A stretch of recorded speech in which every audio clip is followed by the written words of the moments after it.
오늘 이제 전하겠다는 제목이 좀 거창해요. 꿈꾸는 인간 불행과 마주하다. 부제가 상상과 욕망 그리고 배신에 대해서. 좀 양이 많은데 빨리 진행을 해서 끝내도록 하겠습니다. 예수님 믿으면 복 받는다. 여기 좀 무너지는 거 있는 것 같아요. 요새. 왜냐? 예수님 열심히 해도 복 안 받거든.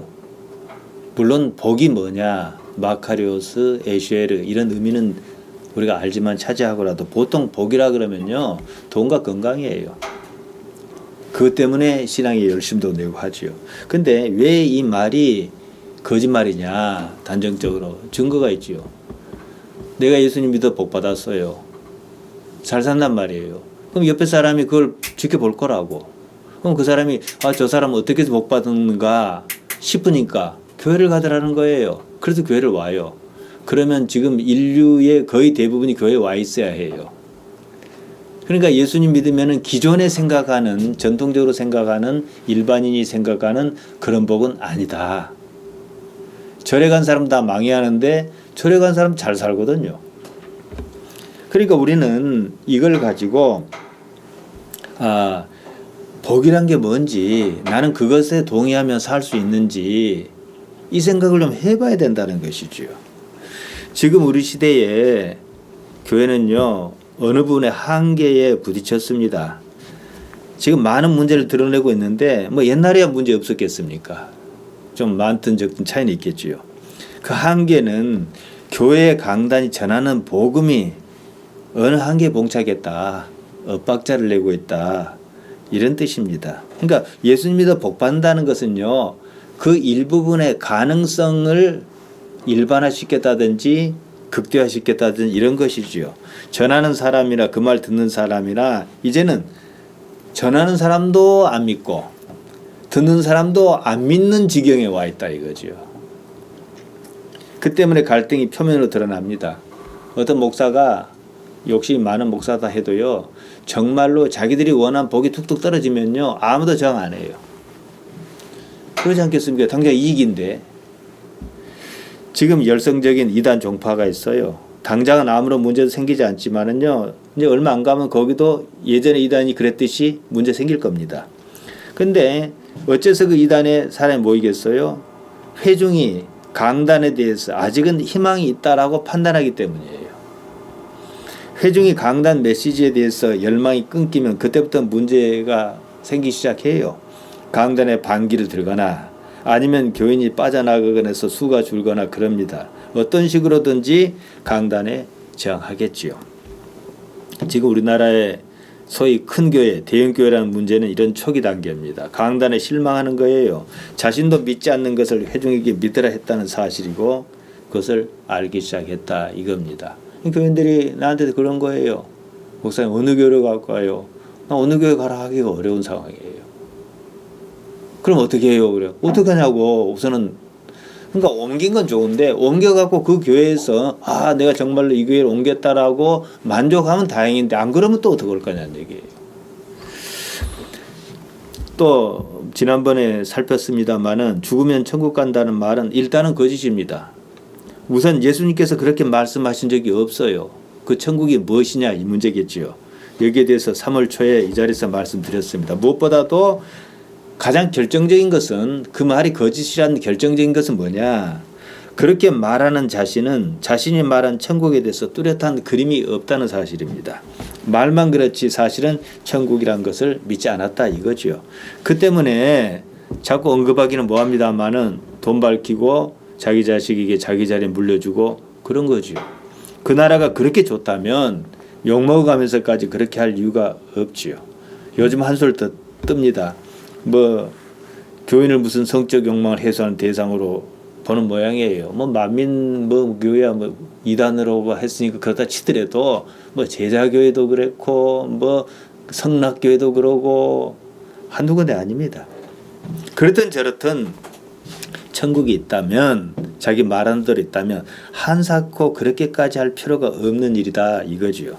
그들의 행동은 결국에 가서는 자기들의 한 말 흔히 말해서는 천국 장사가 끝났다는 거죠. 스데반이 죽었습니다. 복음을 전하다 돌에 맞아 죽었습니다. 그 광경을 지켜본 사람이 있었습니다. 사울이라는 청년이었어요. 그가 나중 바울이라고 이름을 바꾼 사도 바울 아닙니까? 그는요, 예수님의 복음이 자기 생각이겠지만 거짓이라고 굳게 믿는 사람이었습니다. 제가 볼 때는 스데반이 죽는 모습을 보고 바울이 적지 않게 충격을 받았을 거예요.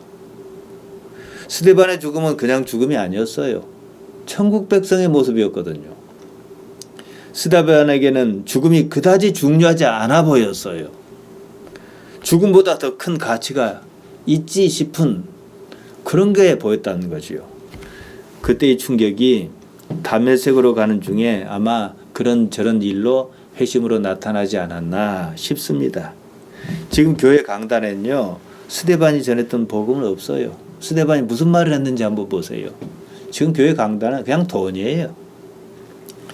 로버트 슈나이더라는 사람이 쓴 오르가니스트라는 책이 있어요. 그 213쪽에 보면은 이렇게 말합니다. 모든 희망은 무의미한 것이다. 누구도 꿈을 충족시킬 궁리를 하겠다는 생각에 빠져서는 안 된다. 오히려 희망이라는 것이 망상임을 깨달아야 한다. 그것을 깨달았을 때 희망을 가져도 좋다. 이 문구가 중요해요. 그런 후에 꿈을 꿀 수 있다면 그의 삶은 의미가 있는 것이다. 여러분은 이 슈나이더가 한 말에 어떻게 동의할 수 있겠어요? 동의한다면 가능성이 있는 사람이에요. 슈나이더는 모든 희망이 무의미하다 그랬어요. 꿈꾸지 말라 이겁니다. 꿈의 배신을 확신하듯 말합니다. 따라서 꿈을 충족시키겠다는 생각을 하지 말라는 거예요. 희망이 망상이라 그랬습니다. 여기까지만 딱 놓고 본다면 무슨 염세주의 같아요.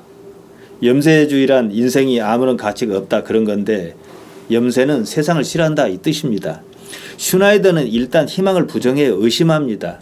희망이란 것이 망상임을 깨달아야 한다 그럽니다. 아예 희망을 가지지 말라는 것은 아니에요. 모든 희망이 무의미하다는 사실을 깨닫고 난 후에 희망을 가져라는 거예요. 무슨 회의주의 같습니다. 허무주의 같기도 해요. 회의란 일단 의심을 품고 보는 것입니다. 니체 철학이 그거라 말할 수 있습니다. 허무주의는 동양 사상에 잘 나타나 있습니다. 무나 공 같은 개념입니다. 불교 또한 그렇습니다. 공술의 공수가 그 말 아닙니까? 빈손으로 왔다 빈손으로 간다 그건데요. 슈나이더가 말한 희망은요. 두 가지의 희망이 다릅니다. 전자가 다르고 후자 달라요. 첫 번째 나온 희망은요. 그 자신이 생각하는 희망이에요. 무의미하다는 거지요. 그러니까 자기 자신에게 배신을 당해야 한다는 거예요. 자기 꿈이 깨져야 한다 이거죠. 자신이 품은 희망이 망상이라는 사실을 깨닫고 난 후에 새롭게 솟아난 희망이 있다면 그 희망이 참다운 것이라는 거예요. 저는 성공하고 싶은 생각이 없습니다. 무의미하니까. 내가 꿈꾼다고 될 일도 아니에요. 무의미한 희망은요. 희망이란 가면을 썼지만 사실은 욕망이에요. 무너진 희망 다음의 희망이 참다운 희망이다 이거예요. 기독 신앙에 예수님께서 주신 복음에 정통한 사람이 있다 그러면은 슈나이더가 한 말에 동의할 것입니다. 그 말을 이해한 사람 복이 있어요. 인생을 다시 설계할 가능성이 있습니다. 예수님의 복음이 바로 그러한 것이다. 이겁니다. 메타노이아, 회개란 뭡니까? 마음을 바꿔먹는 겁니다. 마음이 변하지요? 교회에 지금 이것이 없다는 거예요. 예수님께서 말씀하신 복음은요. 자기 부정에서 출발합니다. 누가 별말을 해도 여기에 동의하지 않는다면은 예수님 믿는 것 아니에요. 자기 부정이 없는 기독신앙은 없습니다. 지금 이 부분을 우리나라뿐만 아니라 서양교회도 간과하고 있어요. 첫 단추부터 잘못 깬 거예요. 이 부분에 대해서 성경적 분위기를 우리가 이해해야 하니까 설명하고 넘어가겠습니다. 예수님께서 제자와 함께 가이사랴 빌립보 여러 마을을 지나실 때였습니다. 분위기가 좀 차분하지요. 제자에게 묻습니다. 사람이 나를 누구라 하느냐. 제자가 대답해요. 예수님을 세례 요한이라 하더이다. 더러는 엘리야라 하더이다. 더러는 선지자 중에 하나라 하더이다. 이랬어요. 예수님께서 하신 일이나 말씀하신 것이나 행적이나 나타난 능력으로 보니까 그래 보였겠지요. 세례 요한처럼 거칠 것이 없어 보여서 그랬는지도 모릅니다. 능력 행하시는 무엇으로 엘리야를 연상하였을 수 있습니다. 아니면 그와 같은 선지자든지 그럴 것이다. 사람들은 생각했다는 거죠. 예수님께서 누구신지에 대한 정의가 어쨌든 우리가 알고 있는 것처럼 분명하지는 않아요. 이제 그러니까 이제 분위기를 한번 깔고 다시 제자에게 물으십니다. 그러면 너희는 나를 누구라 하느냐? 제자가 대답합니다. 마가복음 8장 29절. 저는 가급적 같은 문구일 때 마가복음을 먼저 언급합니다. 왜냐하면 마가복음이 가장 먼저 쓰였고 좀 거칠긴 해도 순수성이 가장 있거든. 그래 놓고 다른 복음을 좀 보는 편이에요. 마가복음 8장 29절에 뭐라냐면 주는 그리스도십니다 그랬어요. 끝난 거예요. 이러면요. 그렇게만 믿으면 알면은 더 들을 것도 없습니다. 예수님께서 그리스도이신 것을 알면 더 볼 것도 없는 일입니다. 그냥 끝났습니다. 그런데 아니었어요. 마태는 베드로가 이렇게 대답했다고 그럽니다. 마태복음 16장 16절입니다. 시몬 베드로가 대답하여 가로되 주는 그리스도시요 살아계신 하나님의 아들이시니다. 이 말을 신앙 고백이라고 생각하면은 끝만 보는 거예요. 아직은 베드로는요 이 말에 자기가 모르고 하다시피 해서 그래서 자기가 모르고 했지만 하나님께서 가르쳐 주셔서 했다. 바요나시면 내가 복되다 이렇게 하셨던 것이고 말만 그랬어요. 정말로 이렇게 믿었으면 십자가를 같이 져야죠. 아무튼요 예수님께서는 당신에 대한 제자의 이해를 확인하시는 겁니다. 그리고는 당신의 일을 아무에게도 말하지 말라 경계하셨다고 그래요. 우리가 이 분위기는 이해합니다. 마가는 그 상황을 또 이렇게 전해요. 마가복음 8장 31절입니다.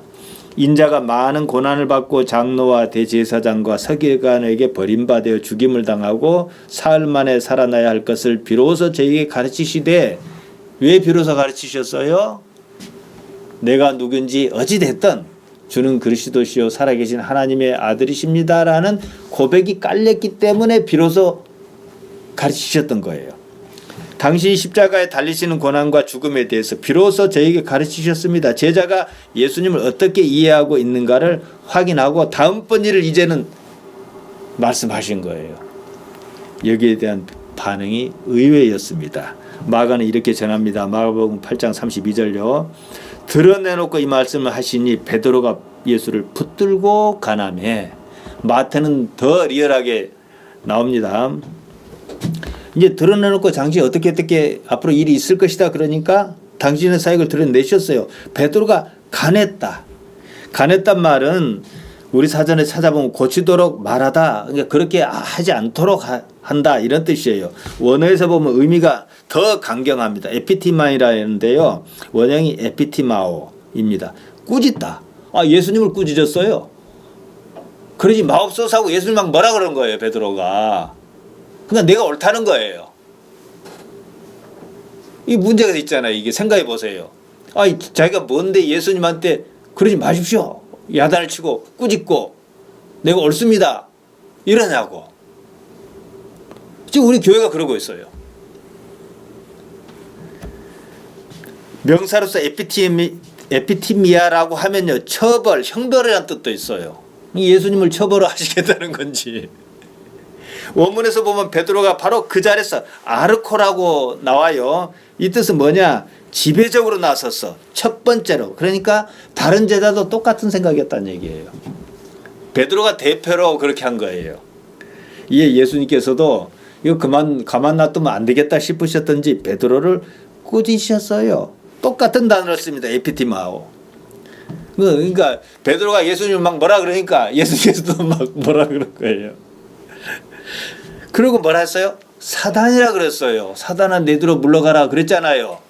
원어로 사타나스. 따로 설명이 필요 없습니다. 가장 나쁜 말이지요.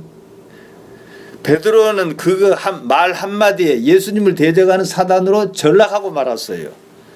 왜? 하나님의 일을 생각지 않고 사람의 일을 생각하는 도다. 이랬지 않습니까? 그 말은 자기만 생각했다는 거예요. 자기 생각을 포기하지 않았다는 거예요. 자기 생각이 하나님의 생각보다 옳다라고 여긴 거예요. 생각하다 프로마네오입니다. 프로네오인데요. 마음에 두다. 하나님을 마음에 두지 않았습니다. 자기 생각을 마음에 두었어요. 자기 욕심, 자기 상상, 오늘 상상이란 주제예요. 그걸 마음에 두었어요. 그래서 예수님께서 하신 말씀이 마가복음 8장 34절입니다. 이제 봐라. 그러시면서 무리와 제자를 불러 이르시되 아무든지 나를 따라오려거든 자기를 부인하고 자기 십자가를 지고 나를 좇을 것이니라. 그러니까 슈나이더가 희망은 의미가 없다. 헛된 것이다. 첫 번째 부분이죠. 그게. 맥락이 같죠. 성경에서 이런 말씀을 볼 때 상황을 좀 이해하고 봤으면 좋겠어요. 밑도 끝도 없어요. 내 시작은 미약하였으나 내 나중은 심히 창대하리라. 욥기 8장 7절을 가게 개업하면은 다 걸어놔요. 누가 말입니까? 수아 사람 빌닷이 한 말입니다. 아무리 좋게 봐도 덕담이지 하나님께서 하신 말씀은 아니에요. 최근에 제가 자주 하는 말이 있어요. 성경은요, 불경과 달리 경구집이 아닙니다. 불경은요, 그냥 좋은 말씀이에요, 들으면. 성경은요, 상황에 대해서 얘기가 나온 거예요. 이제 잠언 같은 경우는 좀 경구라고 할 수가 있지만은 상황에 대해서 얘기가 나온 거예요, 예수님께서. 그러니까 상황을 이해해야 해요. 예수님께서는 당신을 따르겠다는 사람에게 말씀하셨어요. 좀 전에 상황도 사람들이 나를 누구라 하냐니까 뭐 엘리야다, 뭐 예레미야다, 뭐 이렇게 얘기하고 그럼 너희는 나를 누구라 하냐니까 그리스도시요 이렇게 얘기했다가 그러면은 내가 이제 앞으로 좀 있으면은 대제사장과 장로와 서기관에게 고난을 당하고 십자가 어쩌고 저쩌고 하니까 그림없어서 일이 나온 거예요. 그러니까 이 상황을 이해하고 얘기를 해야 한다는 거예요. 무조건 주는 그리스도시요 뭐 립서비스 하는 것도 아니고 아니죠. 그렇게 하면은. 예수님께서는 당신을 따르겠다는 사람에게 말씀하셨습니다. 예수님을 따르려면요, 필수적인 조건, 자기 부인이에요. 이거 생각해야 해요. 자기를 부인한다는 말을 그대로 옮기면 이래요. 스스로를 아파르네사스도라 그럽니다. 비난하다, 거절하다, 인정치 않다, 헤아우톤. 아파르네사스도 헤아우톤. 자기를 비난한다는 거예요. 자기를 인정하지 않는다는 게 자기 부인이에요. 그러니까 그 자기가 품은 희망이겠느냐 이게 무너져야 한다는 거예요. 그러나 낳고 내가 완전히 무너졌을 때 그 다음에 내가 의도하지 않는 어떤 희망이 솟는다면은 그 희망이 참되다는 거예요. 아무튼 예수님을 믿는 것의 첫 단추는 자기 생각을 버리는 겁니다. 어떻게든 하나님을 마음에 두어야 한다 이거예요. 자, 이래 놓고 우리가 여기까지 이해했습니다. 이사야 55장 6절과 8절을 우리가 잘 아는 내용을 말씀드릴게요. 그럼 이해가 확 올 거예요. 너희는 여호와를 만날 만한 때에 찾으라. 가까이 계실 때에 그를 부르라. 악인은 그 길을, 불의한 자는 그 생각을 버리고 여호와께로 돌아오라. 그리하면 그가 긍휼히 여기시리라. 우리 하나님께로 나아오라. 그가 널리 용서하시리라. 여호와의 말씀에 내 생각은 너희 생각과 다르며 내 길은 너희 길과 달라서. 생각이란 말 나옵니다. 물론 히브리어입니다. 마하샤바입니다. 같은 뜻이에요. 근데 여기서는 좀 더 구체적이에요. 생각이란 뜻 외에 목적, 계획, 의도, 음모, 책략 이런 뜻이 있어요. 우리가 분명하게 이해할 수 있는 게 뭐예요? 의도지요. 내 의도는 너희 의도와 다르다. 내 의도를 버려야겠죠. 그러니까 내가 완전히 무너진 뒤에 솟아나는 무엇이 있으면은, 그러니까 무너지는 것이 없으면은 예수님 믿는 거 아닙니다. 하나님을 자기 의도 아래 두느냐, 아니면 내가 하나님의 의도 아래에 있느냐는 문제입니다. 그래서 베드로에게 너는 사람의 일을 생각하고 한다. 하나님 일을 생각지 않고 사람 일을 생각한다. 그래서 사단이란 거예요. 사단이 그러거든요. 예를 들어서. 하나님을 내 마음대로 하려는 것이냐, 아니면 내가 하나님의 의도에 마음 맞게 살려는 것이냐, 이것이지요. 우리가 이것 때문에 고민하는 거예요, 사실은. 지금 기독교는 예수교가 아니에요. 우리가 그러잖아요, 장로교. 대한예수교 장로회잖아요. 예수교 아니에요. 무슨 교입니까? 자기중심교죠. 자기 생각을 얘기하는 교회죠. 다 좋아요. 하나님의 능력, 하나님께서 어떻게 자기 삶에 나타나시는가, 그것만 포기한다면 말이에요. 오늘은 뭐 자기 부인 문제를 말씀드린 건 사실 아니에요. 어쩔 수 없이 살펴봤는데요. 이것 없이는 예수님의 복음에 대해서 아무것도 설명할 수 없다는 것을 미리 말씀드리는 겁니다. 오늘은 상상에 대해서입니다. 인간은 꿈을 꿉니다. 그 때문에 불행에 빠졌다는 거예요. 이것을 이제 연결시켜서 말씀드리려는 겁니다. 인간이 인간이게 하는 요소는 상상력입니다.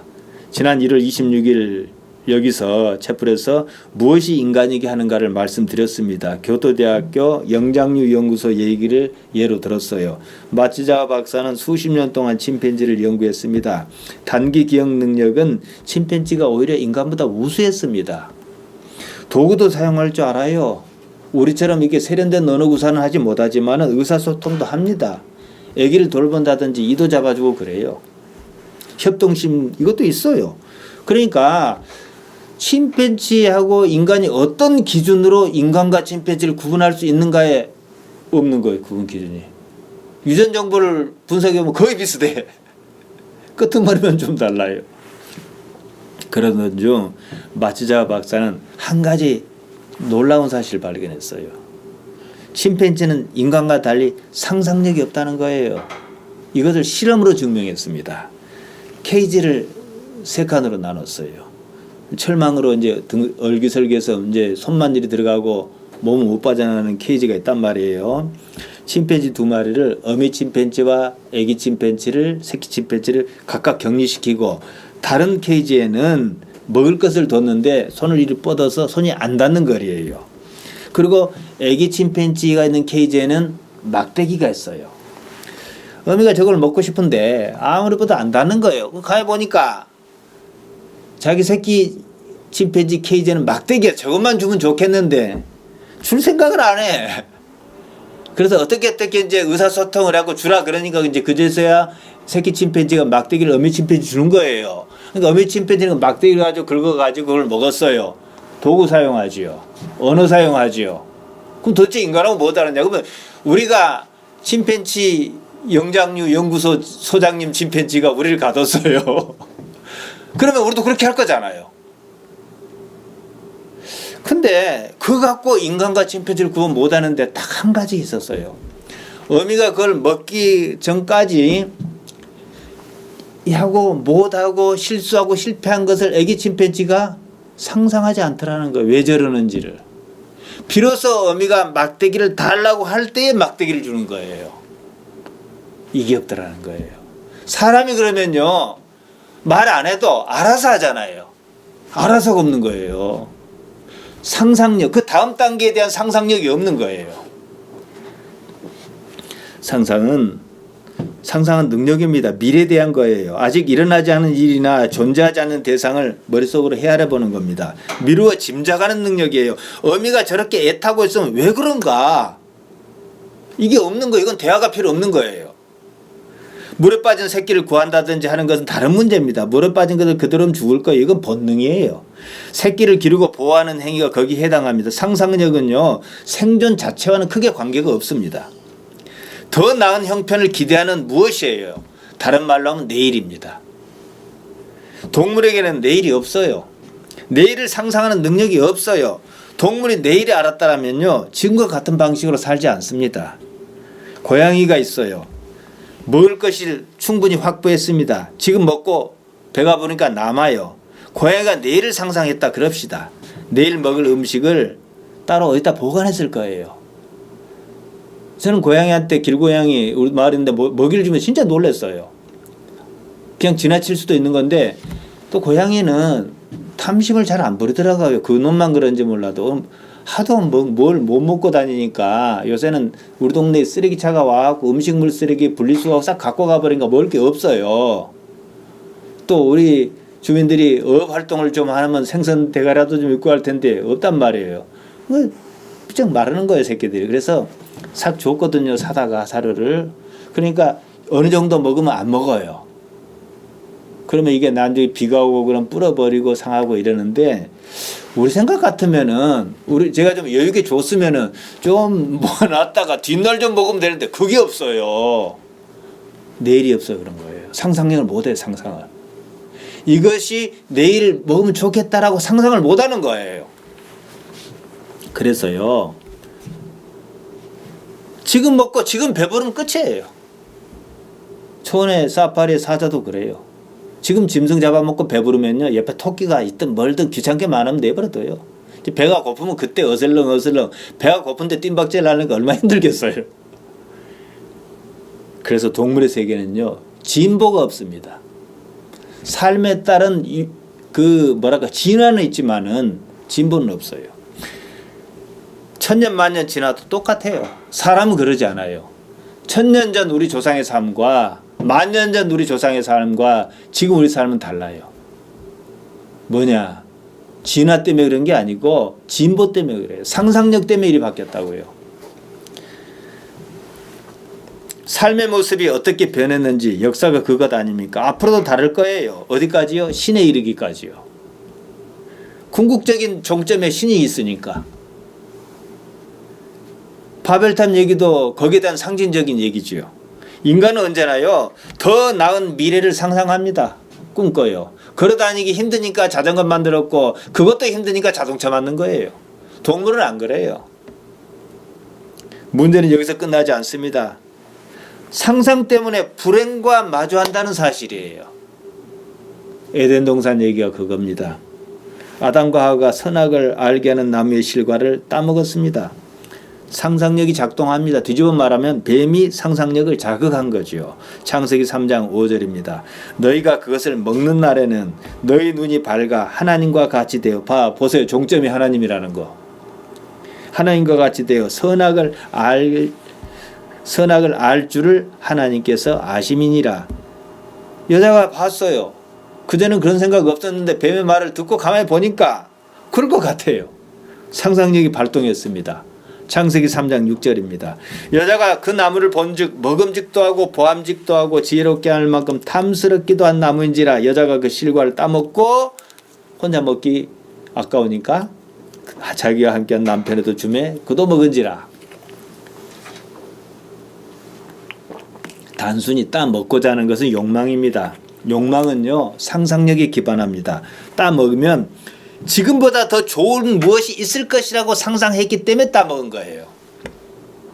실과에 독이 들었을 것이라고 상상했다면 안 따먹습니다.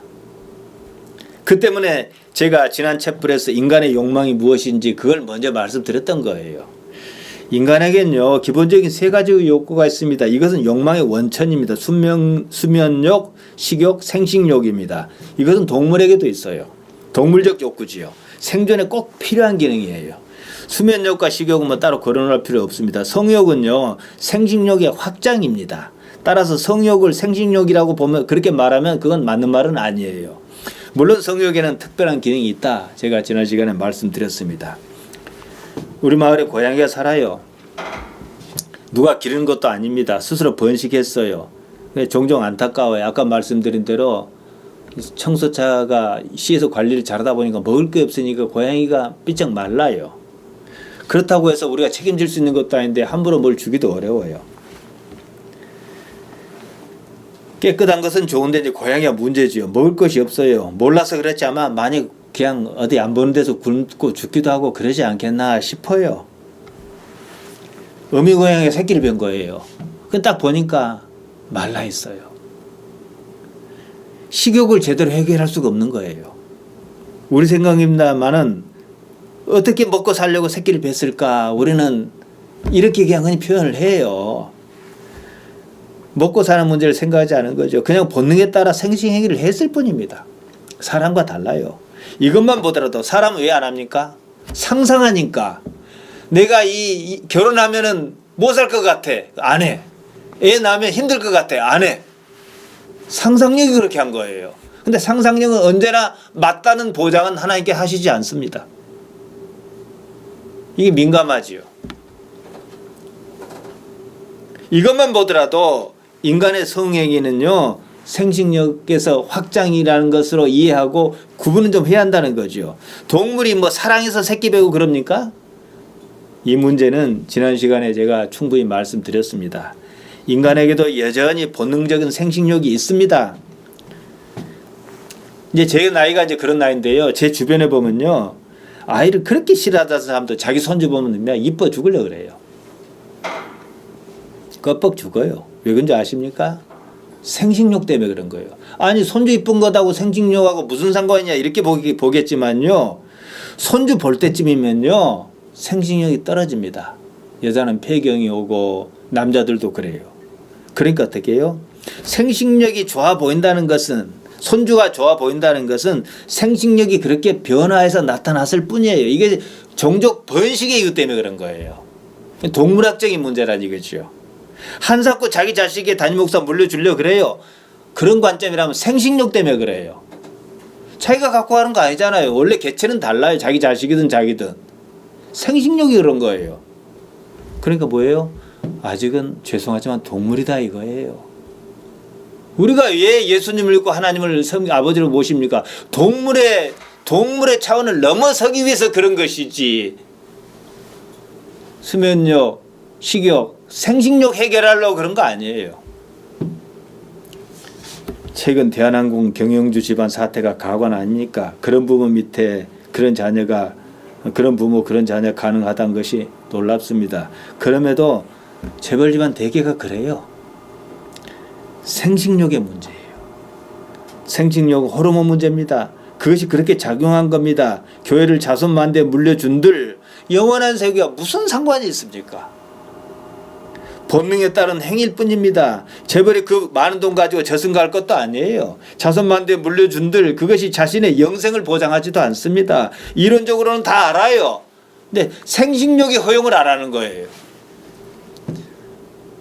그러니까 아직은 동물 수준이다. 이거죠. 우리는 그거 뛰어넘자고 월급 주는 것도 아니고 돈 주는 것도 아닌데 교회 쫓아다니고 예수님 복음 어쩌고 그런 거 아닙니까? 물론 내가 예수님 믿어서 기초생활이 가능할까? 이건 제가 마지막에 언급할게요. 세 가지 생리적인 욕구 외에 어떠한 욕망도요. 미래에 대한 기대를 반영하는 겁니다. 미래를 그렇게 상상한 나머지 욕망이 발동하는 거예요. 앞서 고양이를 예로 들었습니다. 고양이에게 욕망이 있다 말하지 않습니다. 고양이는요. 내일을 알지 못합니다. 그러면 욕망은 의미가 없어요. 욕망은 상상력의 부산물입니다. 이것이 제 갈 길을 알지 못할 때 욕망이 이제 탐욕으로 발전하는 겁니다. 믿음 역시 믿음이란 말을 쓴다는 것은 미래에 대한 기대에 따른 겁니다. 믿음 또한 욕망이에요. 내일이 없으면 믿음이란 거 의미가 없어요. 내일은 지금보다 더 나을 것이라는 기대를 품게 합니다. 그리고 믿음으로 포장합니다. 상상력 때문입니다. 이 상상력에 불을 당겨서 기복신앙이 생긴 거예요. 그럴 것 같으니까 오스틴 미국 라틴계 미국 조엘 오스틴 쓴 잘 되는 나 우리 번역은 그렇게 했어요. 완전히 이거예요. 욕구에 불을 지피는 거예요. 종교는 이렇게 성장해 왔어요. 이제 바뀌어야 할 때지요. 더 나은 내일을 상상하는 기능 때문에 발생한 문제입니다. 한 부자가 있었습니다. 밭에 소출이 많았습니다. 곡간을 헐고 더 크게 짓자 하였습니다. 그런 생각합니다. 이 많은 것이 내일을 보장할 것이라는 거예요. 내일을 그렇게 상상했습니다. 그러나 하나님께서 내일 없다. 오늘 밤으로 끝이다. 이것이 누가복음 12장 13절에서 21절에 나오는 이야기입니다. 하나님께서 오늘 밤에 그의 영혼을 되찾으실 것이십니다. 욕망은 내일에 대한 상상에서 비롯한 것입니다. 내일이 없다면 욕망도 없습니다. 내일이 없다면 아마 지금을 사는 삶에 최선을 다할 거예요. 그래서 시한부 인생이 정상적인 경우라면 열심히 삽니다. 하나님께 기도해요. 하나님 제게 한 달만 여유를 더 주십시오. 그러고는 세상을 달리 삽니다. 자, 그런 삶에서 담임 목사 자리를 아들에게 물려주고 말고 할 이유가 없어요. 내 인생의 최고의 가치가 무엇인가를 생각해야 하는 거지요. 선화목자 교회 젊은 청년들이 오는데 내가 뭘 했으면 좋겠냐 했더니 뭐라 했더라? 인생의 내가 보고 인생에 있어서 우선 과제 상당히 거창하게 제목을 잡았습니다. 그리고 너무 포괄적으로 잡아가지고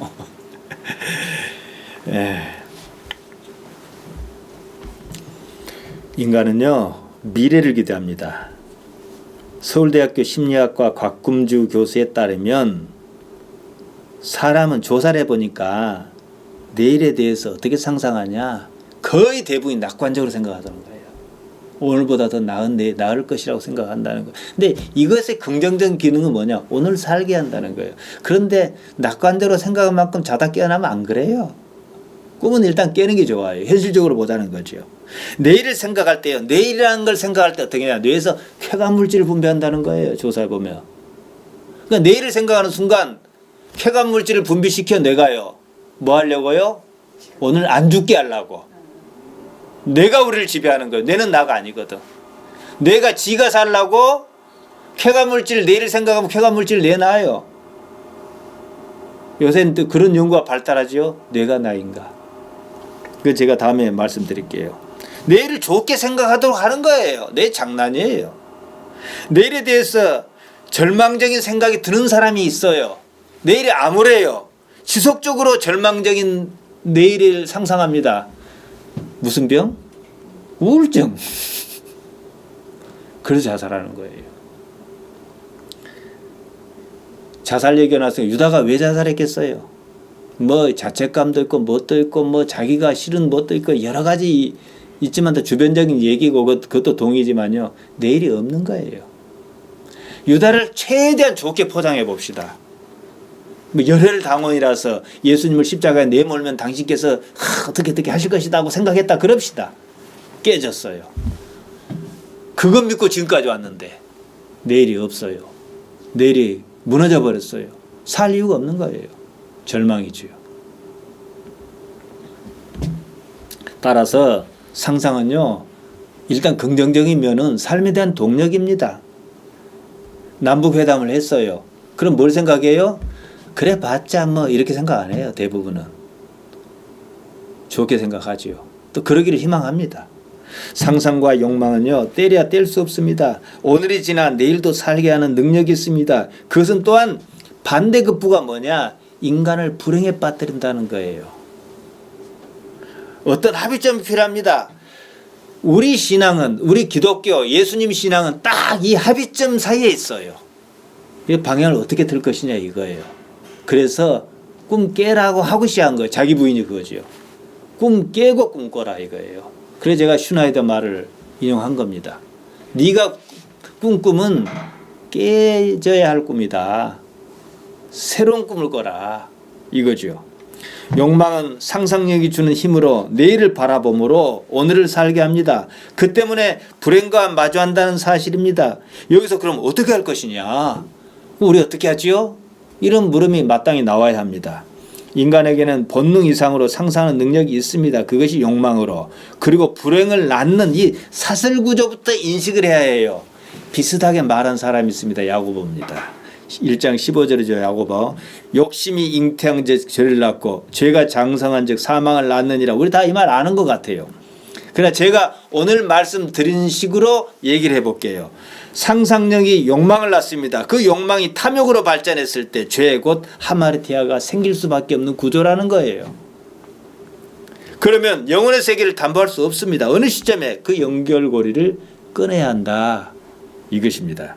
미래에 대한 기대는요, 본능입니다. 인간에게만 있는 특별한 기능입니다. 지금까지 종교는요, 그 기대감에 불을 당김으로 생명력을 유지했습니다. 이제는 본질적인 면을 찾아 더 높은 차원으로 도약해야 하는 때예요. 패러다임이 바뀌어야 하는 때다 이거죠. 믿음은요, 우리가 흔히 알고 있는 믿음은 별말을 해도요, 기대감이에요. 나중 일에 대한 기대감이에요. 이때 믿음은 미래에 대한 기대감으로 치환하는 말입니다. 그 기대감의 원천은 뭐예요? 상상력입니다. 지금보다는 더 나은 미래를 꿈꾸는 거예요. 내가 헌금했으니까 하나님께서 복 주실 것이다. 그것이 뭐 옳든 그러든 본능적으로 생각하잖아요. 내가 이 헌금하는데 하나님 복 안 주신다고 누가 헌금해? 그러잖아요. 적선하는 것도 아니고. 다 거래하는 거예요. 그 기대감의 원천은 상상력입니다. 지금보다는 더 나은 미래를 꿈꾸는 거죠. 꿈꾸는 주체가 자기라는 데 문제가 있다는 사실입니다. 자기 부인이 반드시 필요한 이유입니다. 자기는 뭐냐 옳지 않기 때문에 신이 아직 아니니까 말이죠. 결국 그 기대는요 배신으로 돌아올 것이 분명합니다. 그러면 우리에게 꿈은 무엇이냐? 근데 재밌게도요 꿈이나 상상이나 같은 말입니다. dream. I have a dream 그러면 뭐예요? 나는 꿈을 꿉니다. 이것도 가능하고 나는 상상합니다. 다 같은 말이에요. 미래를 상상하지 말라는 말이냐? 이렇게 물으실 거예요. 더 나은 미래를 상상하지 못한다면 어떻게 살 것이냐? 그 문제가 생기죠. 그러니까 어떤 꿈이냐가 중요한 거예요. 이게 바뀌지 않으면은요, 이 기차가 선로에서 구로역에서요, 어떤 기차는 여기로 가요, 수원으로. 어떤 기차는 인천으로 갑니다. 이게 이제 바꿔줘야 돼. 기차가 지 마음대로 못 가요. 자동을 했든 뭐가 됐든 이걸 바꿔주는 장치가 있어서 간단 말이에요. 요새는 다 자동을 하지만 옛날에는 어떻게 하냐면 영문이 미리 시간이 되면 이거 칙칙칙 하고 딱 제껴줘야 일로 가요. 기관사 마음대로 가는 거 아니에요. 그러니까 여기서 우리는 꿈의 현실을 알고 방향을 바꿔야 한다는 거죠. 꿈꾸는 자면 누가 생각납니까? 요셉. 꿈은 내가 의도해서 꾼 것이 꾼 것도 있고, 보통 우리가 꿈 그러면 내가 의도해서 꾼 것도 있고, 그런 꿈은 또 내가 의도하지 않아도 꾸기도 하고 그럽니다.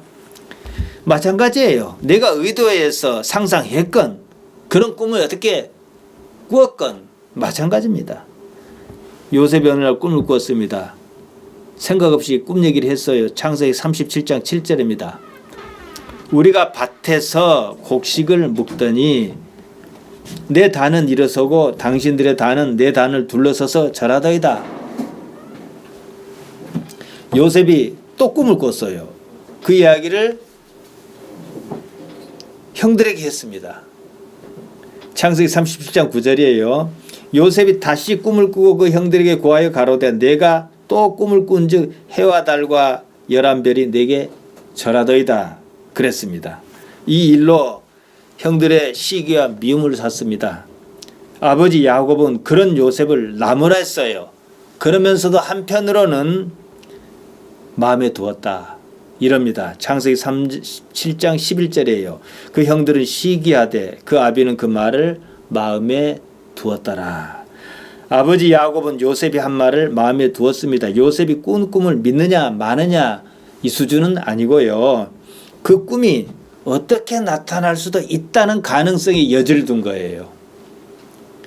그걸 염두에 두어야 나중에 무슨 일이 생겼을 때 하나님께서 그러셨다라고 확증을 점점 잡아갈 것 아니겠습니까? 그 요셉은 꿈 때문에 죽을 뻔했어요. 애굽의 종으로 팔려갔습니다. 결국에는 애굽 총리의 자리에 올랐지요. 그 지역에 7년 기근이 들었을 때 온 적이 다 죽게 생겼습니다. 죽게 생긴 가족을 살릴 수 있었어요. 앞서 요셉의 꿈에 대한 야곱의 태도를 말씀드렸습니다. 마음에 두었다 그랬습니다. 판단했다 뜻으로 보기는 어렵습니다.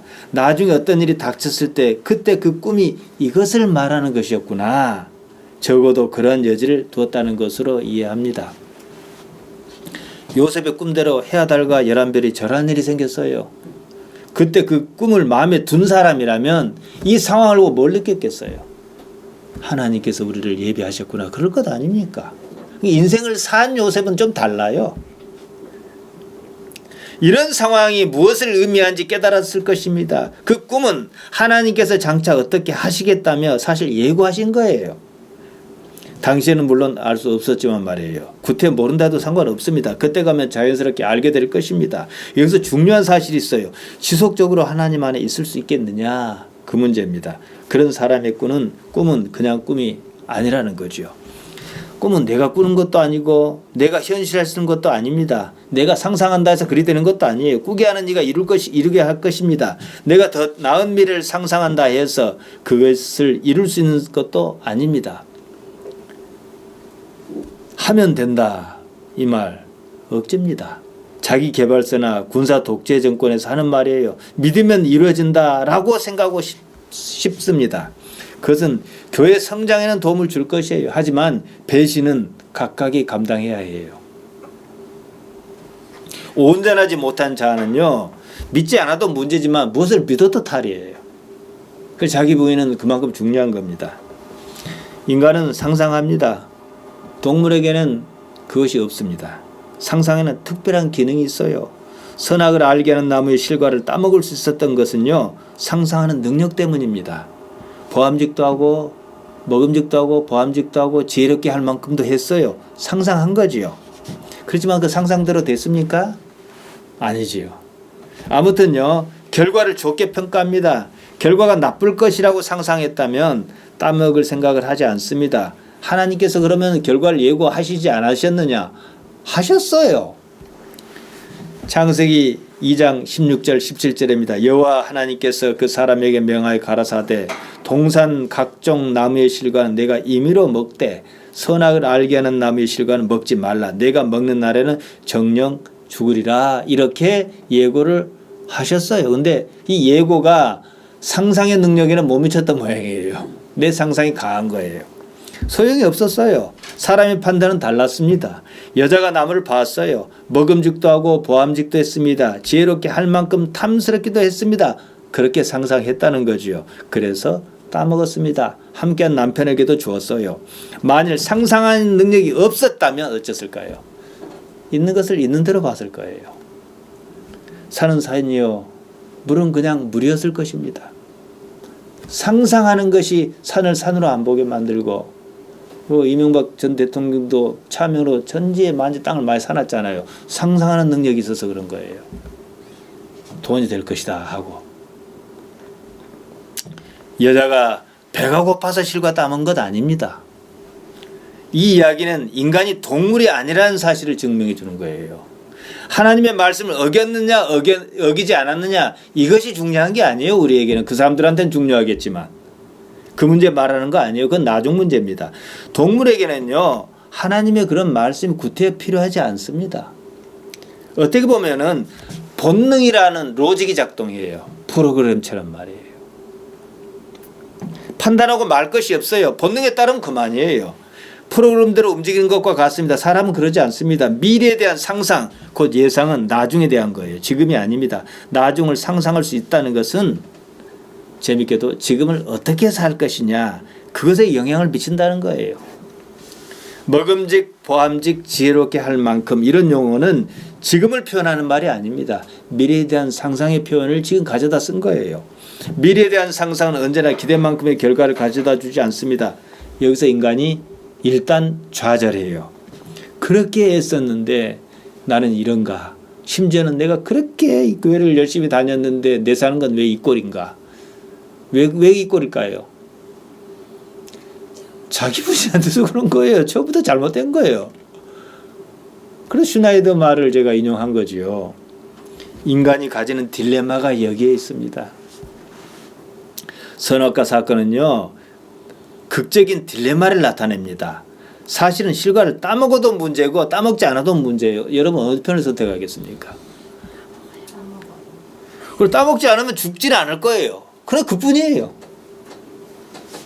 근데 자, 선악을 따먹지 않은 아담과 하와를 볼 때 우리가 편견 없이 봅시다. 사람으로 보입니까? 동물 수준이잖아요. 욕망에만 충실하는, 기본적인 욕망에만 충실하는 그뿐이에요.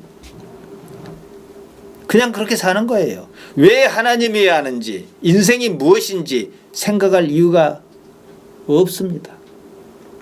다음 단계에 대한 그림이 없어요. 그것은 실과를 따먹기로 예정해 있다는 얘기가 다를 것이 하나도 없습니다. 실과를 따먹음으로 출산과 땀 흘리는 수고가 고통일지언정 특별한 가치를 얻었습니다. 우리는 그걸 뭐라 그래요? 인생이라 그럽니다. 여러분 인생을 보세요. 99.9%가 싫은 일 투성이에요. 제가 지하철 타고 오니까 요새같이 기관지 약한 사람이 먼지도 많지, 사실 미세먼지가 문제가 아니라 지하철 흔들거리는 데서 나오는 먼지가 더 문제예요. 다 싫어요 그냥. 그럼 안 싫으려면 어떻게 해요? 죽어야 돼. 다행히 또 이게 또 이상한 게 간간히 즐거운 일도 있긴 있어.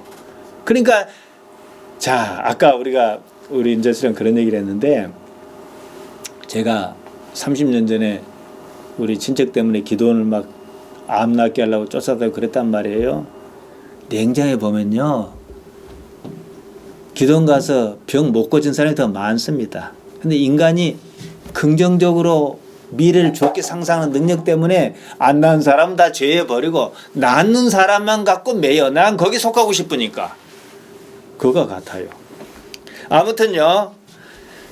실과를 따먹어서 출산과 땀 흘리는 수고가 고통일지언정 특별한 가치를 얻었는데 우리는 그걸 인생이라 그럽니다. 그러나 실과를 따먹지 않았다면 그 가치는 포기해야 해요. 결정적인 이유가 있어요.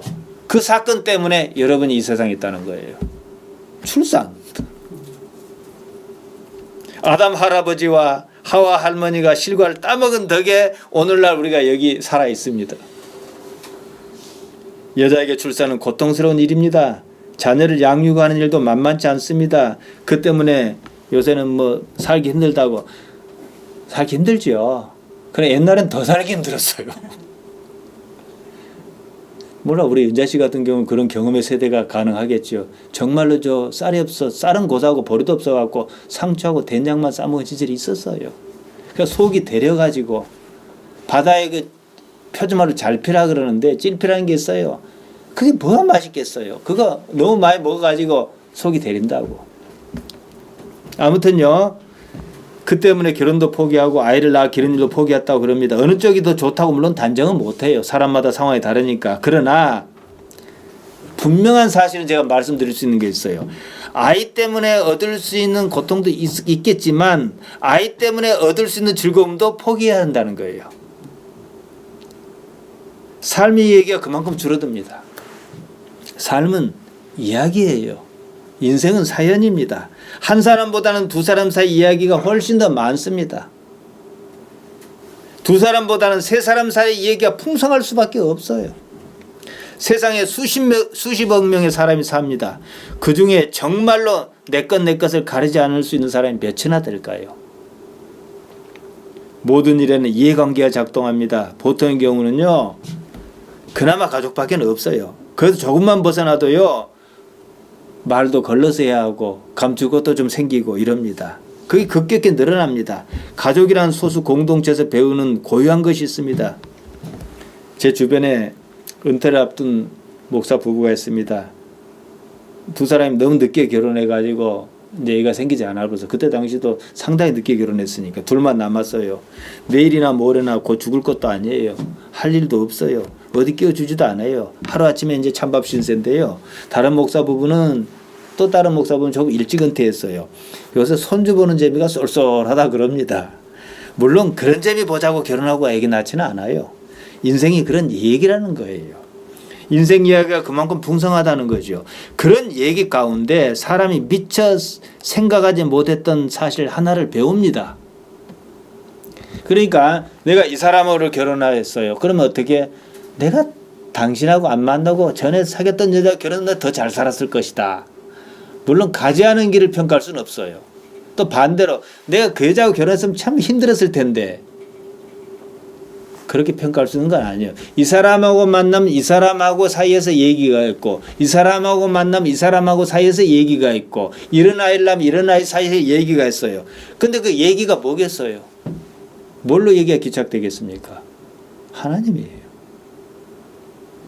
절망적일 때 하나님께 간절히 기도했어요. 그 하나님이 뭐 직접 응답을 주셨는지 간접 응답을 주셨는지 모르지만 결국은 인생의 숱한 얘기를 가지고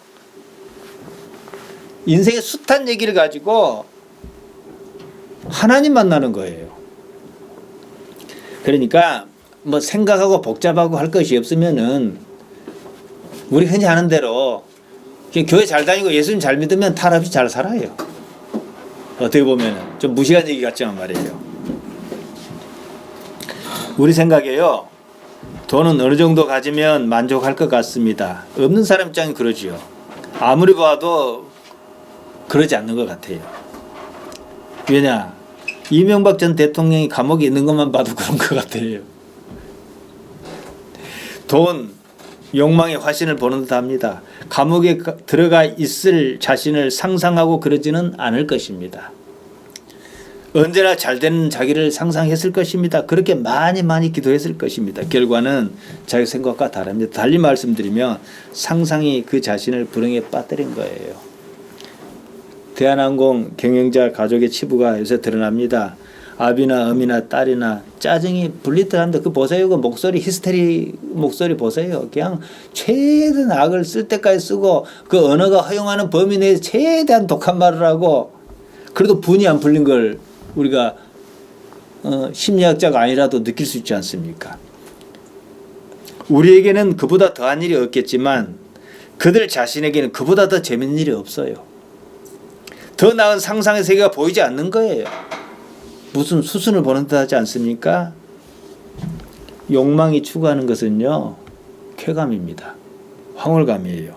그것이 지속적이기를 바랍니다. 근데 그런 것은 없어요. 모든 것은 매너리즘에 빠질 수밖에 없습니다. 이것이 어떤 사람에게는 하나님의 나쁜 쪽으로 저주를 할 수가 있겠고 어떤 사람은 깨달은 사람에게는 하나님의 복이에요.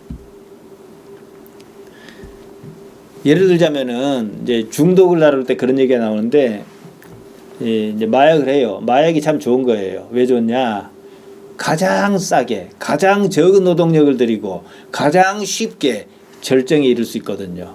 근데 재밌는 것은 몸이 망가지고 안 망가지고는 차치하고 처음 뻥을 했더니 여기까지 다 황홀감이 왔어요. 그 다음에 절대 여기까지 안 온다는 거예요. 여기까지. 이게 스마트폰 배터리하고 똑같아. 배터리는요, 초기 단계에 절대로 오르지 않습니다. 그렇게 점점 줄어드는 게 이게 폭이. 요새는 그래도 배터리가 성능이 워낙 좋아서 배터리 그 메모리 이펙트가 좀 옛날보다는 덜한 건 사실이지만은. 그러니까 아무리 뻥을 해도 이걸 올라가지를 않은 거예요. 왜냐하면 황홀감을 느끼려면 이거보다 더 올라가야 되고 더 올라가야 되는데 이런 건 없다는 거예요. 무슨 일이든 그래요. 축구 선수가 드리블을 멋있게 해갖고 오버헤드 킥을 탁 차고 골을 넣었을 때 얼마나 기분이 쾌감이 크겠습니까? 그런 일이 자주 없으니까 쾌감이 있는 거예요. 공만 잡았다면 그 골 나와봐. 그 재밌겠는가? 그때 뭐가 있어요? 짜증, 권태입니다. 권태는 인간의 마지막 불행입니다. 그러니까 누가 행복하냐? 이룰 수 있는 일이 바로 앞에 있을 때 노력했는데 어쨌든 잃었어요. 안 되려 약간 좌절도 겪었지만 또 잃었어요. 근데 이것은 인간이 이 시나리오를 짤 수가 없어요. 이것은요. 그냥 그나마 기대할 수 있는 거. 그래서 결국은 인간이 탈없는 최고의 욕망은 뭐냐? 이건 자기를 버려야만 가능한 건데 지난 시간에 제가 말씀드렸어요. 신과의 합일입니다. 그것만이 최고의 거기는 중독이 없어요. 감사하게도. 아무튼요. 황홀감, 쾌감을 얻는 가장 쉬운 방법이 마약인데 이조차 한계가 있다는 거죠. 처음 경험했던 어떤 경지에 이룰 수 없습니다. 다른 것도 마찬가지예요. 다 똑같아요. 쾌감 물질은요. 좋은 것도 자꾸만 접하면 좋은 것 아닙니다. 있다면 종교적 황홀감밖에 없어요. 그래서 제가 어른들의 이런 말을 쉽게 이해해요. 밥맛이 없어요. 밥맛을 좋게 하는 방법이 있어요. 한 이틀 굶으면 돼요. 시장이 반찬이라고 아주 맛있습니다. 그러면은 밥맛이 맛있는 쾌감을 위해서 이틀간 밥을 굶고 배가 고픈 고통을 감수해야 할 것이냐. 좀 생각해 봐야겠죠. 여러분 요즘 배고픈 기억이 있어요? 배 고프기 전에 퍼 넣어버려 그냥. 그러니까 먹는 쾌감도 없는 거예요. 옛날에는 쌀밥 냄새만 맡아도 좋았다고 우리 시절에. 그러니까 쾌감도 활용을 잘해야 인생이 재밌는 거예요. 앞서 제가 로버트 슈나이더가 한 말을 인용했습니다. 우리 나중에 오신 분들은 제가 녹음 바로 주일 전에 올릴 테니까 들어보면 상당히 재밌을 거예요. 지난번에 했던 것하고 겸하여 들으면 재밌어요. 사실 지난번에는 그 어려운 얘기가 많았고 사실 다 다루지를 못했어요. 그 분위기도 그렇고. 그러나 어쨌든 그냥 그런가 보다 하시면 좋겠습니다. 인간이 꿈꾸는 것은요 사실 허상입니다. 슈나이더가 말한 첫 번째 꿈말이 희망말이에요. 이룰 수 없어요. 이룰 수 있어도 안 돼요. 그런 꿈을 꿀 때 그 꿈은 이미 자기가 옳다고 여기고 있는 그것이기 때문에 그렇습니다. 그러면 그 희망은 사실 헛된 욕망입니다. 그러한 자기는 왜곡된 거예요. 예수님께서는 요한복음 8장 15절에 이리 말씀하셨습니다. 너희는 육체를 따라 판단하나 나는 아무도 판단치 아니하노라. 그러셔놓고 당신도 판단 안 하신다 그러셔놓고 요한복음 8장 16절 그 다음에 보면 만일 내가 판단해도 내 판단은 참되니. 이게 무슨 말입니까? 당신 판단 안 하신다 그러놓고 나는 해도 옳다. 너희는 아니다. 뭐 독선도 이런 독선이 없지요.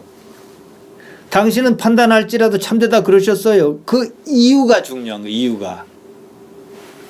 육체로서 인간으로서 판단은 옳지 않아요. 그러나 이유는 내가 혼자 있는 것이 아니요 나를 보내신 이가 나와 함께 계심이라. 그러면 누가 하나님과 함께 하다고 하겠습니까? 합의를 누리겠습니까? 자기가 사라져야 해요. 인간의 판단은 옳지 않습니다. 자아 왜곡 때문입니다. 삶에서 생긴 것입니다. 예수님께서 그 말씀을 하실 당시였어요. 그들은 예수님을 판단했습니다. 그들은 종교 지도자예요. 바리새인이 뭐고 사두개인이 뭐고 뭐 대제사장은 말할 것도 없어요. 그들은 하나님 아니면은 자기들 스스로가 존재 가치가 없는 사람이에요.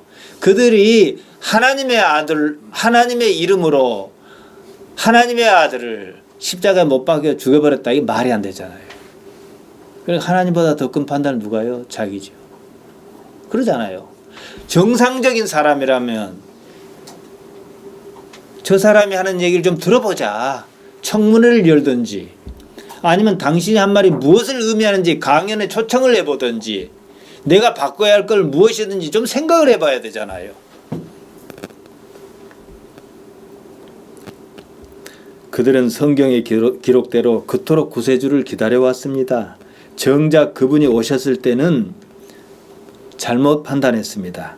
하나님의 이름으로 하나님 아들을 죽여버렸습니다. 무엇 때문이겠습니까? 자기를 믿은 때문입니다.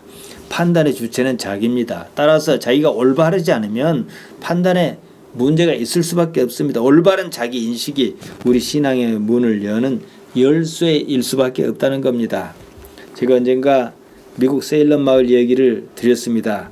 많은 사람을 마귀라고 몰아 죽였습니다. 그러면 그때 마귀는 지금도 마귀예요. 잔다르카 지금도 마귀입니까? 교회는 나중에 가서 뭐 성인 뭘 시효를 내리고 복자 시효를 내리고 하는데 그런다고 살아납니까? 인역당 판결 내려서 죽였는데 그 사람 뭔 죄로 살립니까? 문제가 있지요. 마녀사냥에는요. 그때 마녀가 지금은 마녀가 아니라는 겁니다. 그때 마녀면 지금도 마녀여야 해요. 깔병도요. 저는 깔병을 별로 좋아하지 않습니다. 하나님의 이름으로 많이 죽였거든요. 그럼 자기는 옳으냐는 거예요. 옳은 것도 있겠죠. 결과적으로.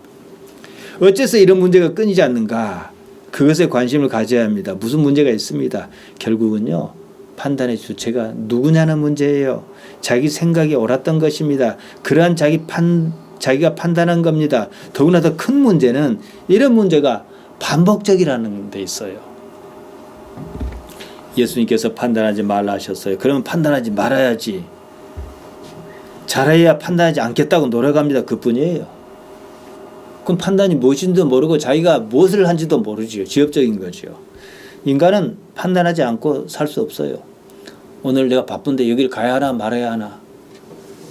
내가 생각 안 해도 머리는 다 계산해요. 어떻게 올바른 판단을 할 수 있는가? 차라리 이게 더 낫습니다. 실제로 철학은 이런 방식으로 문제에 접근하기도 합니다. 하버드대학교 마이클 샌들 교수 알죠? 정의란 무엇인가? 뭐 그걸로 유명하지 않습니까? 저도 그래서 정의란 무엇인가 한 적이 있어요. 그렇게 접근해서는 답이 안 나와요. 보다 근본적인 데서 답을 찾아야 합니다. 자기 문제죠. 나는 무엇인가 그거예요. 판단을 내가 하니까. 판단의 문제가 아니에요. 사실 기독신앙은 이 문제만 해결하면 우리 각자가 마찬가지예요. 내가 누구냐는 문제만 해결하면요. 예수님의 복음은 금방 확 열립니다. 다 보여요. 쉽거든요. 제가 놀란 사실이 있어요. 베드로가 예수님께서 이제 비로소 제자들을 불러서 가르치셨어요. 내가 대제사장과 장로와 서기관에게 고난을 당하고 뭐 십자가를 지고 하니까 주여 그리 마옵소서 결코 이리 주께 미치지 아니하리이다 하니까 베드로를 그냥 사단아 하고 책망하셨지 않습니까? 그런데요, 왜 그랬는지에 대한 생각 안 해요. 우리 기독교는 지난 2000년 동안 판단의 주체인 자기를 다룬 적이 없어요. 제가 잘못 알고 있는지는 모르겠어요. 제가 볼 땐 그래요. 나에 대해서 얘기한 적이 없어요. 자기를 부인하라고만 했지. 자기 부인 해봐야 창피점 당하고 자식 때문에 창피 당하고 수모점 당하고 교회에서 어려운 일 좀 겪고 나는 분명히 옳다고 했는데 억울한 일 좀 당하고 이 정도 갖고 자기 부인이라 생각해요. 그건 자기 부인 아니에요. 그냥 그런 일을 당했을 뿐이에요. 자기가 뭐냐 이거예요. 내가 뭐냐 이거예요. 이건 나중에 또 다루겠지만은 오늘은 이제 여기 나온 김에 잠깐 언급하고 정리를 할 겁니다. 제가 항상 하는 얘기가 있어요. 이것은 나의 몸입니다. 그럼 몸이 내가 아니란 뜻이잖아요. 이건 나의 뇌입니다. 그럼 내가 아니란 뜻이잖아요. 그럼 뇌도 나가 아니고 몸도 나인데 무엇이 나란 말이에요. 대개 자기라는 것은요, 삶에서 만들어진 관념입니다. 그 관념은요, 왜곡이 심해요. 간단해요. 정신질환을 누가 앓습니까? 우리 연구가는 사람이 있으니까 그런데 전에는 그 EBS 보면은 그 가족 치유하는 게 많이 나와서 참 그게 나온 사람들 용기가 대단해요. 그 중에 한 가지 치유 방법 중에 연극을 동원해요. 그 역할을 바꿔본다든지 이거 상당히 크게 도움이 돼요. 그거 왜 합니까 그걸? 왜곡된 자기를 무엇 때문에 상처받는가를 발견해내기 위해서 그런 거죠. 모든 다툼과 싸움, 좀 심하면 정신병까지도 왜곡된 자아 때문에 생기는 일이에요. 왜냐? 삶에서 만들어진 것인데요. 경험의 자기를 자기라 여기는 것입니다. 경험에는 왜곡이 많을 수밖에 없다는 사실을 생각하지 않은 거예요. 사람이 태어나요. 사람은요, 태어나면서부터 뭘 하냐? 싫다, 좋다부터 시작해요. 말 못한 아이도요, 그게 본능이라고 말할 수 있는 건지 뭔지 모르지만은 이런 분위기가 나한테 유리한 것인지 불리한 것인지를 빨리 판단해요. 그래서 말 못한 아이가 증조 할머니가 오면 웽 해본다든지 뭐 이런 거 있다든지, 그건 우리가 연구할 가치가 있는데 참 어려워요. 그 의식에 들어가기 어려우니까. 하지만은 본능적인 어떤 메커니즘에 따라 움직이는 거죠. 사람이 태어나 자랍니다. 무엇이 좋고 싫다는 방식으로 경험을 축적하며 성장합니다. 그 바탕에는요, 본능에 따른 생존 욕구 때문에 생긴 거예요. 이렇게 해야 내가 살 것인지. 그러니까 간간이 저한테 이제 젊은 부모들이 와가지고 어떻게 자녀를 잘 키울 수 있습니까? 옛날엔 쉽게 말했다가 참 쉬운 문제가 아니더라고. 왜냐? 그건 여러 가지가 작동하는데 가장 결정적인 것을 한 가지 정도 집어서 말씀드릴 수 있다 그러면은, 부모와 어린아이라 할지라도 부모와 자식 관계가 수평구조가 아니라는 거예요. 나는 좋은 아빠, 좋은 엄마인데 애들은요, 아빠에게 잘 보이기 위해서 무지하게 노력한다는 사실을 알아야 돼요. 권력자라. 엄마가 어떻게 하면 엄마가 내 새끼 해더라는 거예요. 이것에 모든 초점을 맞추는 거예요. 교육이 안 되는 거예요. 선생님에게 잘 보이려고 그러고. 이게 폭력 구조인 거예요. 다른 게 폭력이 아니에요. 그래서 제가 2010년 3월 달인가, 그때는 이제 그 인터넷 카페를 운영하면서 글을 썼었는데, 그냥 그날 생각나는 대로 막 두서없이 타이핑을 친 게, 애들 교육에 대해서 내가 어떤 생각을 갖고 내가 쓴 게 97쪽이더라고. 그래, 이 목사님 내가 보내줄게. 아니, 미국에서 침례기 어떤 목사님 이걸 퍼가도 되냐? 난 갖고 가라 그랬어. 그런 적이 있었어요. 이거 내가 보내줄게. 그러면 다 옳은 건 아니지만은 참고할 점은 좀 있을 거예요. 제가 환경이라는 말을 썼습니다. 이 환경은 삼자가 보기엔 똑같은 환경이라 할지라도요, 각자가 조금씩 다르게 받아들입니다. 받아들이는 사람은 각자가 이미 갖추고 있는 기존의 경험이 있어요. 기존의 경험은 포기 안 합니다. 경험이 계속 경험을 보태가는 거예요. 그러니까 나이가 들면 들수록 자기를 바꾸기가 어려워요. 그래 꼰대가 되는 거예요. 조금 어린 사람은 기존 경험의 양이 적기 때문에 자꾸 바뀐 새는 거. 그러니까 이렇게 생각하시면 좋겠어요. 까만 물이 있어요. 까만 물을 맑게 만드는 방법이 뭘까요? 그걸 없앨 수는 없어요. 계속 깨끗한 물을 부어야죠. 그래야 완전히 깨끗한 물은 투명한 물로 바뀔 수는 없을지라도 희석시키는 것밖에 방법이 없어요. 근데 60살 먹은 사람은 까만 물을 이러는데 얼마나 부어? 세월이 얼마 안 남았는데. 안 바뀌어요. 그래서 나이가 들면 꼰대가 되기 십상이에요. 꼰대 뭡니까? 자기 관념이 옳다라고 믿는 사람이에요. 그래서 애들이 지쳐버려. 그렇다고 나이 값을 하니까 어떻게 대들 수도 없어요. 포기해버린다고. 권력 구조에서 발생하는 것이죠. 유교 문화의 폐해 중에 하나가 그거예요. 상하 구조로 만들어버린다는 거예요. 유교 문화가 뭡니까? 충효예요. 이게 교회는 없을 것 같습니까? 안 그래요. 그러니까 조금씩 다르게 받아들이는데 받아들이는 사람 각자가 이미 갖추고 있는 경험의 환경이 이미 다르다는 거죠. 결국은 다른 환경이지요. 그 환경에 어떤 상황을 접합니다. 그러면 또 이해하고 해석하고 해석한 대로 기억의 형태로 저장합니다. 따라서요. 기억은 사실과 거리가 멀어요. 살아온 세월만큼이나 달라요. 그 점은 매우 중요합니다. 사람이게 하는 개별적인 요소이기 때문에 그래요. 똑같을 수는 없는 거죠. 제가 지난주 설교에서 바로 앞서 교회에서 인공지능을 예로 말씀드렸습니다. 인공지능이란 컴퓨터 프로그램입니다. 그냥 다른 거 아니에요. 컴퓨터 프로그램이에요. 어떤 프로그램을 수행하는 거예요. 사람이 기초적인 지시사항만 입력하는데 인공지능이 다른 프로그램과 다른 이유가 있어요. 자가학습으로 배우게 해요. 그럼 상황에 반응할 것 아닙니까? 그러면은 처음에는 인공지능을 로봇을 똑같이 만들었어요.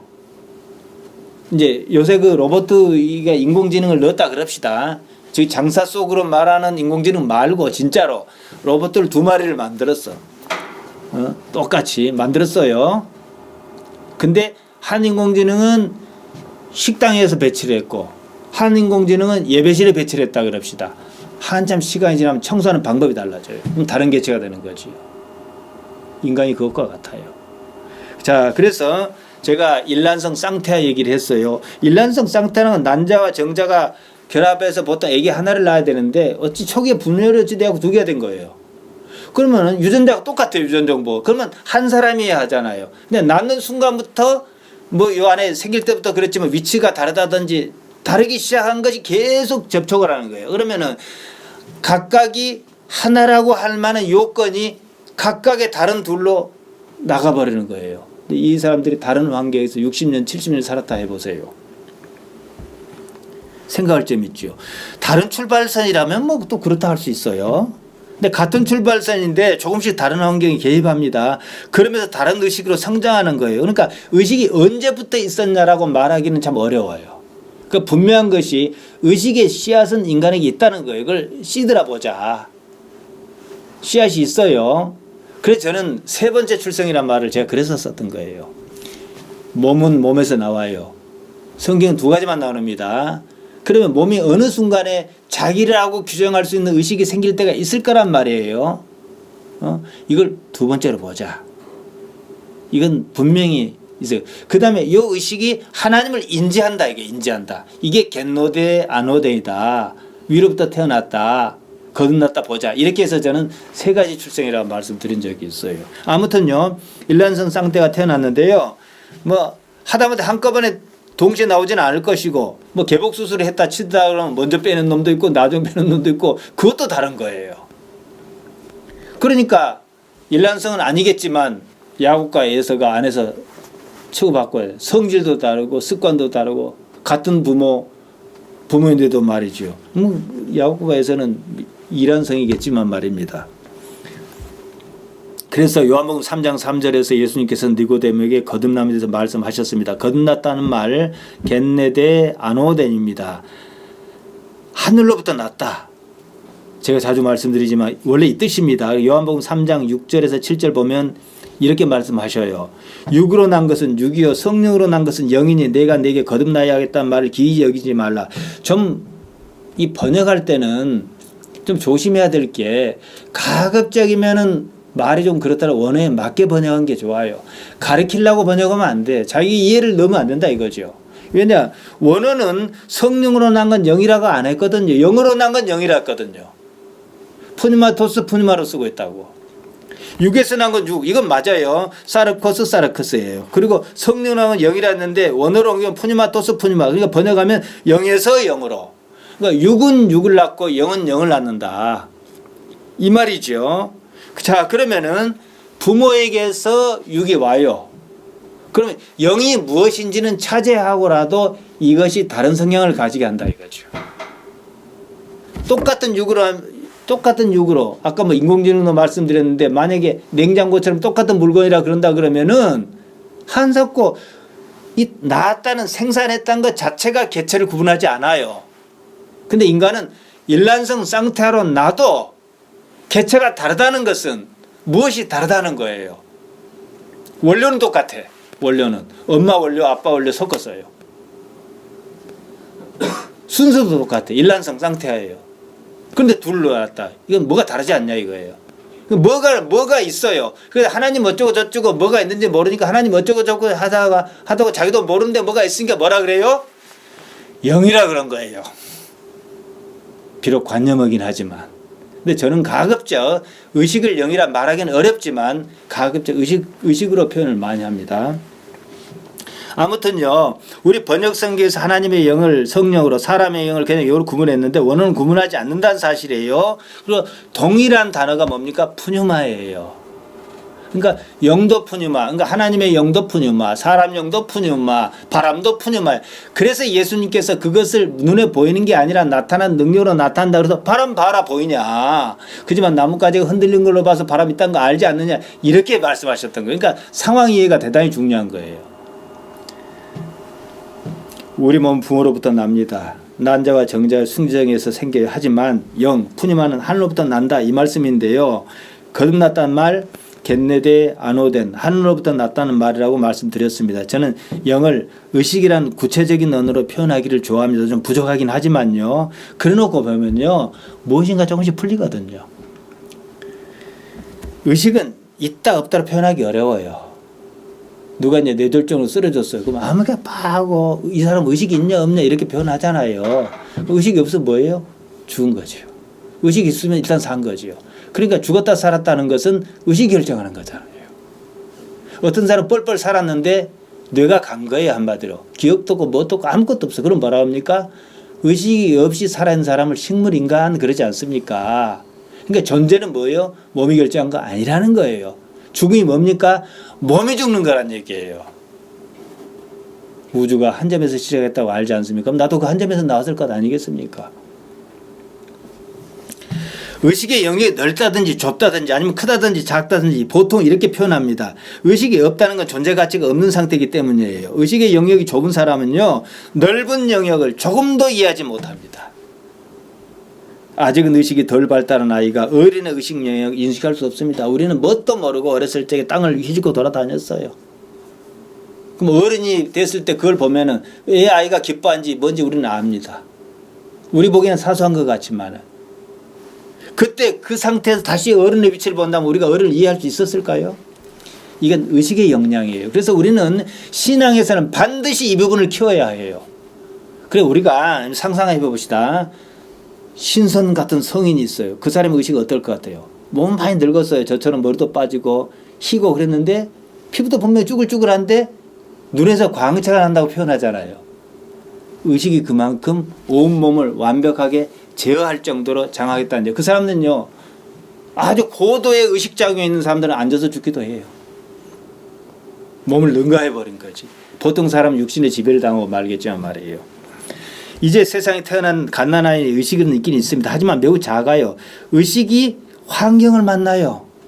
환경 가운데 의식이 성장하는 겁니다. 따라서 예수님께서 말씀하셨던 거듭났다는 말씀, 곧 하늘로부터 났다는 말 겟네데 아노데는요. 하나님의 개입을 의미합니다. 그러면 하나님께서 어디에 개입하시겠습니까?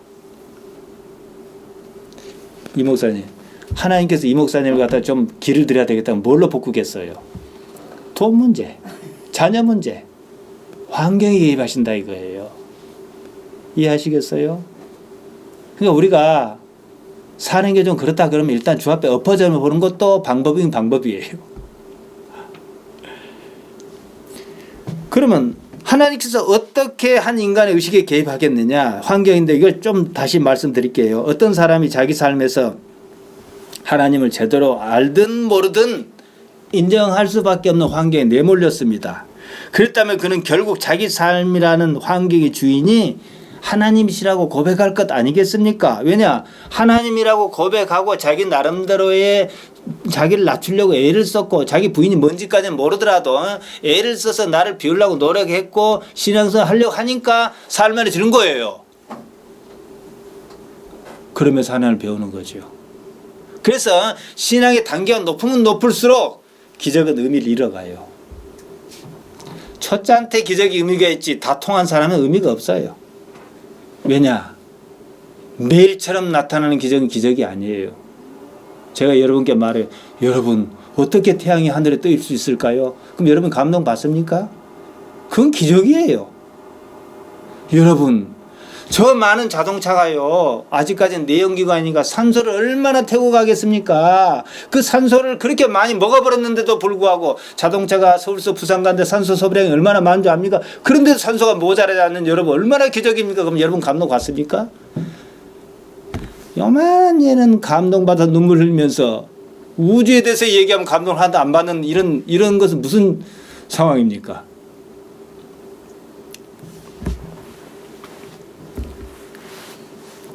아무튼요, 자기 삶에서 누군가가 하나님을 알든 모르든 인정했습니다. 그랬다면 그는 결국 자기 삶이라는 환경의 주인이 하나님이시라는 사실을 인정한 겁니다. 복도 환경이고요, 건강도 환경이고요, 누구를 만났느냐도 환경의 문제예요. 그래서 하나님께서 한 사람을 다루실 때는요, 여러 가지 방법이 있어요. 어떤 사람은 막 지어패갖고 다루시는 방식이 있어요. 지어패는 것도 여러 가지예요. 건강으로 지어패든지, 저같이 돈으로 지어패서 신용불량자로 한 10년 살게 만드시든지, 또 어떤 사람은 어떻게 해요? 반대인 경우가 드물게 있어요. 많이 줘버려. 교회 좀 나왔더니 그냥 부자가 되는 거예요. 예를 들자면요. 근데 이 부분은 되게 적어요.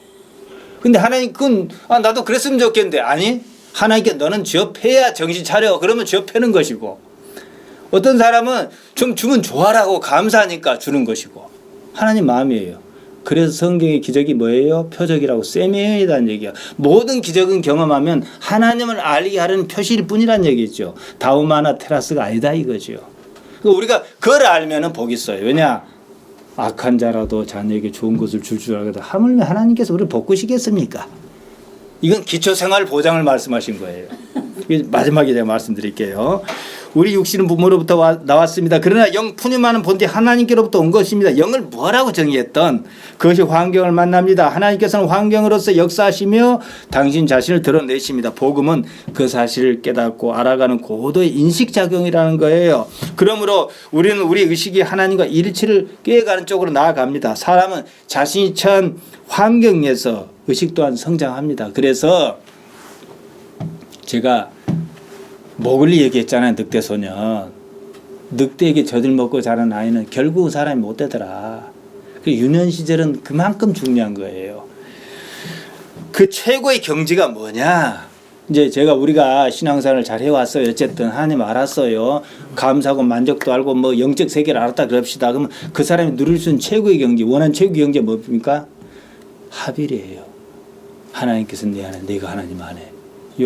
예수님께서 요한복음 14장 20절에 이리 말씀하셨습니다. 그날에는 무언가 이루어지는 날에는 이것이 이제 우리가 흔히 말하는 성령의 시대에는 성령의 역사하시면 이런 뜻이죠.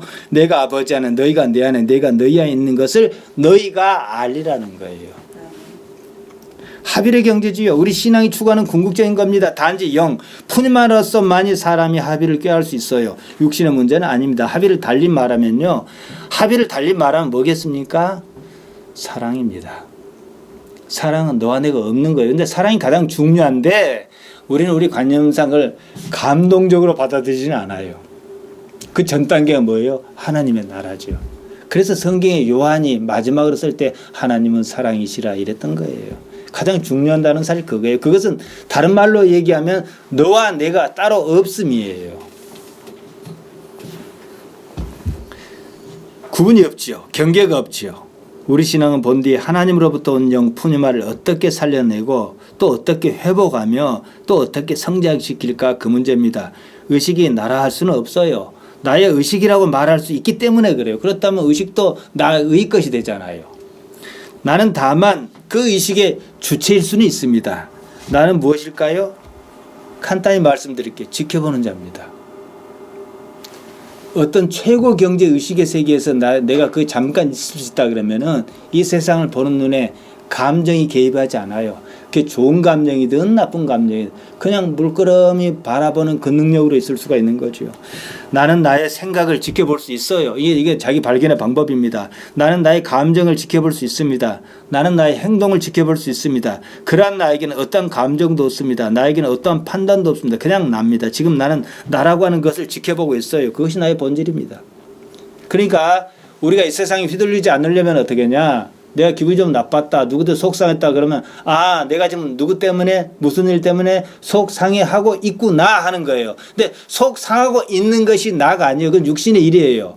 속상하고 있는 나를 인식하는 나가 나다 이거예요. 그럼 놀랍게도 그게 줄어듭니다. 없어지지는 않지만 이것을 살려보시라는 거예요. 그리고 내가 어떻게 변해가는가를 보시라 이 얘기입니다. 그래 지금까지 나라고 생각한 것은 사실 나가 아니에요. 그래서 헬라어가 참 재밌어요. 기노스 코하고 오메가 같으면 내가 알다. 그렇게 쓰잖아요. 그러니까 우리도 우리나라 말은 좀 약점이 있어요. 주어 생략이 엄청 많습니다. 근데 그럴 때는 헬라어처럼 주어를 넣고 보는 게 참 좋아요. 내가 짜증난다. 내가 화가 난다. 내가 기분이 좋다. 이러면은 나를 객체화시키기가 쉽다는 거죠. 지금까지 나라고 생각한 것은 사실 나가 아니에요. 나에 관한 것입니다. 나라고 여긴 것은 뭐냐? 자기, 그것, 에고입니다. 그래서 심리학에서는 이걸 다른 용어로 좀 쓰지 않습니까? 다시 말씀드립니다. 마가복음 8장 34절인데요. 무리와 제자를 불러 이르시되 아무든지 나를 따라오려거든 자기를 부인하고 자기 십자가를 지고 나를 좇을 것이니라. 자기라는 것이 무너지지 않으면요. 기독신앙은 아무런 희망이 없습니다. 물론 많은 일을 겪고 난 후에 자기를 부인하는 경지까지 이르겠지요. 근데 이것은 첫 번째 부인하고 넘어올 일이지 그렇게 많이 희생하고 올 일은 아니에요. 이 일은 단순하고 쉽고 명확합니다. 인간의 의식 안에는요 아주 작지만 순수한 그것이 있습니다. 아주 작긴 하지만 그것. 저는 그래서 이것을 지금은 잘 안 씁니다만 전에는 순수 의식이다 이런 표현을 많이 썼어요. 그것이 몸에서 자랍니다. 그러니까 몸을 숙주로 세상을 만나는 거죠. 세상은 의식의 환경입니다. 그 의식이 삶의 환경을 통해서 하나님을 인식합니다. 그리고 성장해요. 어느 날 호련히 죽음이 찾아옵니다. 몸이 죽습니다. 의식이 죽는 건 아니에요. 말씀드린 대로 몸은 내가 아닙니다. 나의 몸이에요. 의식에 요람에서 가치를 더합니다. 나이가 좀 들면요 확실히 몸이 내가 아니라는 걸 느껴요. 왜 느끼냐? 입으로 말한 내가 생각하고 말한 거가 다른 말이 나와요. 할머니들 보면 그래요. 나는 분명히 큰애 이름을 불러놓고 작은애 이름 불렀다고 생각하는데 내 의식은 그러는데 입은 작은애 이름을 얘기하기도 하고 그래요. 막 섞었어요. 헷갈려서 그런 거 아니에요. 내 의식에 젊었을 때는 거의 붙어있으니까 구분이 안 왔는데 나이가 들수록 내 의식에 내 몸이 내 의식에 못 따라주는 거예요. 그러니까 우리가 그 정신병 말고 몸을 잘 못 쓰는 있지요. 뭐라 그러죠 그게? 말할 때 좀 힘들어하는 사람들 있잖아요. 그런 사람들은 의식은 그대로예요. 예를 들면 스티븐 호킹 박사 같은 경우는 루게릭병이긴 하지만 마찬가지입니다. 그 사람이 말을 못한다 해서 말을 못한 건 아니에요. 내 의식을 전달해주는 능력을 몸이 못하는 거지요. 그래서 이 정점이 어디냐? 죽는 거예요. 근데 이게 이제 극적으로 많이 성장하면 어떻게 해요? 그때는요, 최고의 경지로 성장하면요, 최고 높은 경지는 내가 없는 거예요. 합의의 경지인 거예요. 근데 저는 뭐 산을 타는 사람은 아니니까 잘 모르지만 히말라야 등정하다가 많이 죽고 안 그럽니까? 그들이 이제 여러 개 어쩌고저쩌고 등정에 성공했단 말이에요. 그러면요, 실상은 그 순간에 그렇게 고생하고 올라왔는데 그 순간에는 처음에 올라갈 때는 내가 얼마나 훌륭한 사람인 걸 세상에 보여줘야 되겠다 그런 의지도 있었겠지만 오르는 과정에 다 무너져 버려요. 동상도 걸리고 발가락도 자르고 그래갖고 등쟁에 맞으면 어렵게 또 심하면은 그건 또 그 심할수록 좋아요. 동료가 크레바스에 빠져 죽기도 하고 이렇게 올랐어요. 그 순간 나는 없어져 버려요. 아마 이건 이해하실 거예요. 우리 신앙에서 이제 정리하겠습니다. 이 부분은 중요해요. 이게 없으면은 또 동력을 잃으니까. 먹고 사는 문제는 이래요. 예수님 잘 믿으면 먹고 사는 문제는 사실은 해결 가능해요. 그냥 성경에도 그걸 책임져 주시겠다 그랬으니까. 먹을 것, 마실 것, 입을 것 챙겨 주시겠다. 마태복음 6장에 길게 말씀하시지 않습니까? 하지만 거기서 분명히 루이비통이나 에르메스 챙겨 주신다고 하시지는 않았어요. 더 나가면 다 이상한 데예요. 그 다음은 어떻게 할 것이냐. 자, 기본적인 건 내가 챙겨준다. 굶어 죽게는 안 하겠다. 저는 이거 확인하는데 상당히 많은 시간이 흘렀습니다. 그러면 그 다음에 어떻게 할까요? 정상적인 인간이라면 본연의 가치를 추구하겠지요. 먹고 사는 문제는 해결했으니까 이건 계속 해결해 주실 것이라는 확신이 생긴 거예요. 의식이 정상적인 인간이라면 먹고 사는 문제, 즉 몸의 문제가 어느 정도 해결이 가능하다면 이제부터는 더더욱이 자기 삶에서 하나님을 의식하려 할 것입니다. 더 높은 경지를 추구하는 것은요, 욕망의 끝을 안다는 거예요. 다른 욕망은 다 문제가 있는데 이것은 안 그러더라는 거죠. 그러면 그의 삶에는요, 그렇게 추구해가는 삶에는요, 하마르티아가 없는 거예요. 그만큼 줄어드는 거예요. 죄라고 번역했어요. 우리 개념과 좀 다릅니다. 판단 착오에 가깝습니다. 판단을 잘못하지 않으니까 또 잘못 살 일이 그만큼 없는 거예요. 불행이 그만큼 줄어드는 거지요. 시쳇말로 상상과 욕망의 농간에 노란하지 않습니다. 인간의 불행에 대해서 그것만 놓고 본다면 다른 것 아닙니다. 하마르티아 때문이에요. 판단 차고 잘못 판단한 것 때문에 잘못 사는 거지요. 일단 기본 생활이 가능합니다. 염려가 없어요. 정상적인 인간이라면 무엇을 추구할 것이냐 이 문제지요. 이것이 종교입니다. 여기에 대해서 방향을 올바르게 잡느냐는 거예요. 마태복음 6장 34절로 마칠랍니다. 그러므로 내일 일을 위하여 염려하지 말라. 내일 일은 내일 염려할 것이 한날 결혼 그날의 족하니라. 내일 일을 염려하지 말라 해서 내일을 상상하지 말아야지, 염려하지 말아야지, 내일은 될 대로 되라 해야지, 그거 아니에요. 내일 일은 내일 염려할 것이라는 문장은 번역이 원문에 충실하지 못합니다. 원문을 보면 아우리온 메림네세이 헤아우테스라고 돼 있어요. 아우리온 내일이 메림나오 염려하다, 헤아우트는 그것 자체. 내일은 내일 자체가 염려한다는 거예요. 내가 하는 거 아니라는 거예요. 사실 내일은 없는 거예요. 하나님 소관입니다. 따라서 염려는 내일 그것이 할 것이다 이 뜻이에요. 내가 할 것이 아니라는 거예요. NIV 성경을 보니까 이거 번역 진짜 잘했더라고요. 원문에 가깝게. Therefore do not worry about tomorrow, for tomorrow will worry about itself. 그러니까 worry about itself라고 그랬어요. 제대로 번역했어요. Each day, 각각의 날은 has enough, 충분하다. trouble of its own, 그 자신의 문제로서 충분하다는 거예요. 그래서 제가 말씀드린 것이 뭐냐? 지금 살아라는 거예요. 그러므로 내일을 염려하지 말라. 내일 그 자신이 염려할 것이다. 각 날은 스스로 문제를 감당해 충분하다 이거죠. 염려가 문제인 것은 그 삶이 현재, 존재는 언제나 현재예요. 지금 외에는 우리 아는 것 없어요. 여기를 떠나 있게 한다는 것입니다. 평화가 깨지고 고요가 무너집니다. 상상이 뭡니까? 미래에 있는 거죠. 미래가 지금을 결정하는 것이요. 그 미래가 잘 될지 어쩔지 모르는데 자기 욕망에 따라 결정해 놓고 그 미래를 기준으로 지금 사는 것이에요. 그러니까 지금 돌라먹는 거고 지금 거짓말하는 것이고 지금 하는 것이요. 사람이 무엇을 해야 할지는 칸트의 얘기들 한다면 정언명령이라고 제가 말씀드렸어요. 사람 그런 판단 능력이 있습니다. 그런데 미래에 대한 상상이 지금을 흐트러 버린다는 거예요. 내일이란 것은 근본적으로 내가 어떻게 할 수 있는 것이 아닙니다. 상상할 뿐이에요. 문제가 있습니다. 자신의 상상에 따라 내일을 설계하려 한다는 거예요. 말씀드린 대로 자기 정체성의 문제를 해결하지 못한 상태에서 말이에요. 우리가 상상한 것과 항상 다른 상황이 닥칩니다. 인생의 고통은요. 나 금방 끝난다 했더만 2페이지가 남았네. 인생의 고통은요. 2가지예요. 최근에 제가 자주 말씀드리는데 여러분이 고통을 느낀 건 2가지 안에 딱 들어요. 그 밖에는 없어요. 이루지 못해서 고통이고 더 이룰 것이 없어서 고통이에요. 한진 그 모녀나 그 사람들 더 이룰 것이 없어 짜증이 났던 것 같아. 두 가지입니다. 하고 싶다라는 말로 표현하는 거예요. 후자는 권태고 짜증나는 일이에요. 우리가 아는 것은 오직 지금 그리고 여기뿐입니다. 그리고 진실, 그것이 진리라는 거예요. 요한복음 8장 32절에서 예수님께서 말씀하셨듯이 진리를 알면, 진리는 사실이란 거예요. 있는 그대로예요. 그 사실을 알면 내가 자유로울 것이라는 거예요.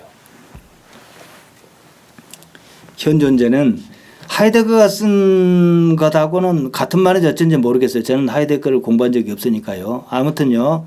현재는 존재의 근거입니다. 현재를 사는 사람은 현존재라 그러는데 그냥 줄여서 존재. 그러니까 존재란 말은 현존재란 뜻이에요. 존재가 현재를 잃으면 존재가 아닌 거예요. 상상은 현재를 잃게 만든다는 거예요. 상상하지 말라는 게 아닙니다. 눈앞에 펼친 모든 것을 단지 지켜보는 자로 위치를 확보하시라는 거예요. 우리 자신이 마치 예수님 우편에 서 있는 것처럼 예수님과 함께 지켜본다는 거예요. 우리는요. 우리 의식이 생긴 날부터 지금까지 나를 지켜봤어요. 내가 무엇을 하는지. 지금 저는 저를 지켜봐요. 저는 뭐하고 있어요? 설교하고 있어요. 근데 언제 우리는 그걸 객관자처럼 봅니까? 꿈에서는 그렇게 해요. 꿈에서 꿈을 꾸면 그가 나인 듯. 나는 난데 나가 아닌 듯. 맞는 듯. 사도 바울도 그런 얘기 했지요. 근데 인생을 그리 보인다는 거죠. 종교란요. 어차피 관념이에요. 상상력의 산물입니다. 그 때문에 어떤 일은 교회로 가고 어떤 일은 절로 갑니다. 자기 관념이 그렇게 판단한 거지요. 그런 관념이 어떤 정화의 단계를 거쳐 어떤 경지에 이른다면 그것은 관념 이상의 것일 수 있다 이거예요. 관념에 머물지 말라는 거죠. 우리가 추구하는 궁극적인 경지입니다. 우리 신앙의 핵심 뭡니까? 영생입니다. 영원히 사는 거예요. 영생이란 뭐냐? 지금과 지금의 연속입니다. 다른 말로 하면 지금의 확장입니다. 지금이 이만큼 늘어나면 이만큼 큰 거예요. 지금이 없는 삶은 죽은 겁니다. 지금에 살지 않으면 죽은 거예요. 지금 삶에 익숙지 않으면요. 지옥이 따로 없습니다. 부활이 몸의 부활이든 영생 또한 몸의 삶이에요. 몸의 삶을 살며 그 몸이 하나님께 어떻게 익숙할 것인가 이 문제라는 겁니다. 하나님께서 지금 내 삶에 어떻게 역사하시는지 우리 아이들이 이러고 저러고 그래요. 그러면은 우리가 지금까지 애써 왔으니까 그 일을 하나님께 어떻게 풀어나가시는가 보자 그런 말을 자주 해요. 일단 그렇게 설정하면은 어떻게 풀린 데에 따라 가지고 하나님께 어떻게 역사하셨다. 그게 맞을 수도 있고 틀릴 수도 있는데 이것이 그냥 가는 게 아니라 어떤 경험의 취합치가 생길 것입니다. 총량이 생길 거예요. 이 총량이 올바른 길을 갔을 때는 나는 스스로 판단을 못하지만은 지금까지 내게 역사해 주신 하나님이 나를 어떻게 인도하실 건데 그러니까 나는 판단이 없는 거죠. 그럼 하나님께서 어떻게 주신 것이 명료해지니까 그 사람은 그 길로 계속 갈 것입니다. 지켜보는 자로 사시기 바랍니다. 마치겠습니다.